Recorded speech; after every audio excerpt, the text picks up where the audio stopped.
teman-teman, ada Kak lagi. Mau masak-masak. Ada tulangku. Kalau airnya sudah mendidih, kita tuangkan tulangnya. Sambil kita ngulek kelapanya sampai berwarna coklat. Lalu kita tumbuk sampai berminyak. Ini semua adalah bahan-bahannya.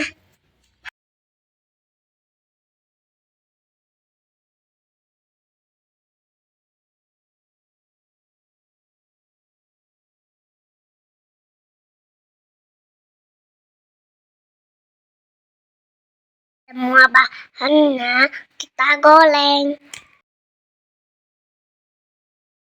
Lalu kita tumbuk sampai berminyak. Ini hasilnya. Setelah ditumbuk, kita tumis.